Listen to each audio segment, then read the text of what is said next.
Please don't stop. I have no intentions of stopping.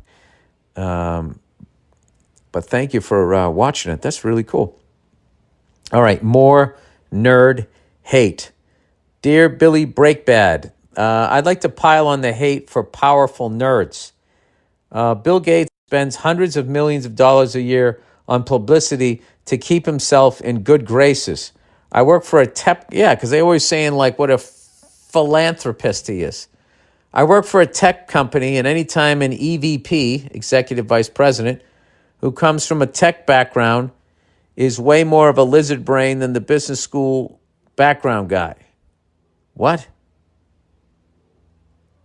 I work for a tech company, and anytime an executive vice president who comes from a tech background is way more of a lizard brain than the business school background guy.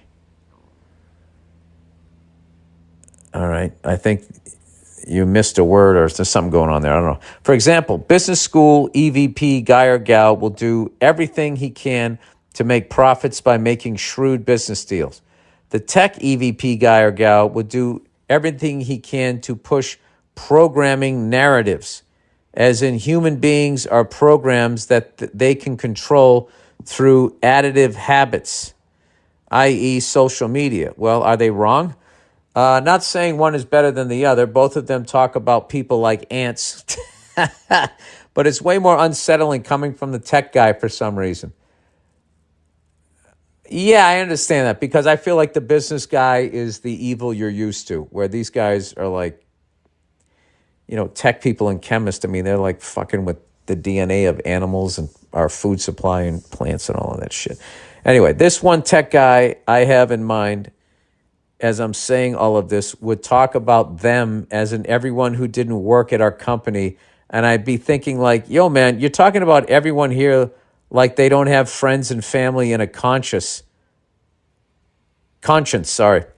and like we wouldn't want them programmed against their will. Well, just out of curiosity, why don't you say that?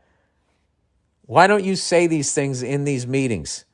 Anyways, this same guy would talk about how pliable the public is all the time.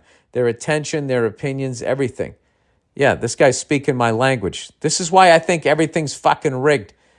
Then one day a coworker showed me a video of a former CIA officer talking about how pliable the public is.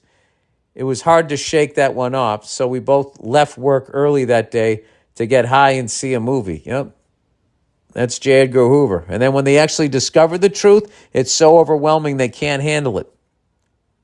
You go out and get high and you go watch a movie.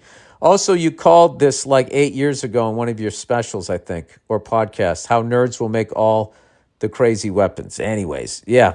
No, that's what it is. That's what it is. The Donald Trump sociopaths are nothing without nerds making their psycho dreams come true. Old Butterball, whatever the fucking guy name is that we have president now. Yeah, those guys, without nerds, they can't get anything done. National Donut Day. Dear Billy Butternut, I cannot remember the last time I had a fucking donut. I'm actually proud of that. My fat office celebrated National Donut Day, but guess what? They made it a week-long thing and had donuts every day from different places around the city. Why not, right? All week, these portly bastards just chomped up donuts. Disgusting. All of them are short of breath most of the time, but this week they were sucking air like the atmosphere was collapsing.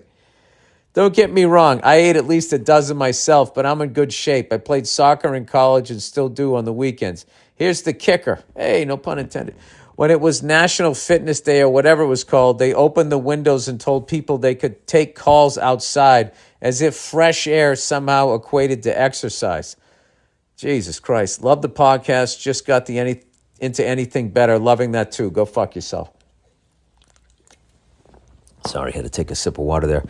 Yeah, that's insane. Where exactly is that? I actually watched this, my wife likes to watch the murder shows, like that SNL sketch at night. And she had one on. And I don't know what part of the world it was, but these were just the weirdest looking fucking people. Just the weirdest collection of people, where they just look very unique. in their weirdness. They were just odd-looking people. And then there was one woman who was kind of pretty, but like smoking hot for that area. But she, she'd still be a 7 in like New York or something. But I mean, she just must have been like off the charts. But I was just looking at them, going, what is going on with these people? Their eyes were a little too far apart. Their foreheads were like big and sloping. And, the clothes, I'm not going to get after you about. The clothes are like, let's just, you don't have money. What are you going to do, right? You can't get on somebody like that. But they look like they grew up next to something where a company put something in the soil or in the water supply. It's unreal how they get away with that. And then all of a sudden you got all these fucking weird people just walking around looking weird and killing each other. And then you just use it as like, you exploit it and sell advertising, telling their stories as if you care about these stories. You know what happens in all those murder things? My wife falls asleep halfway through it and I end up watching the whole thing.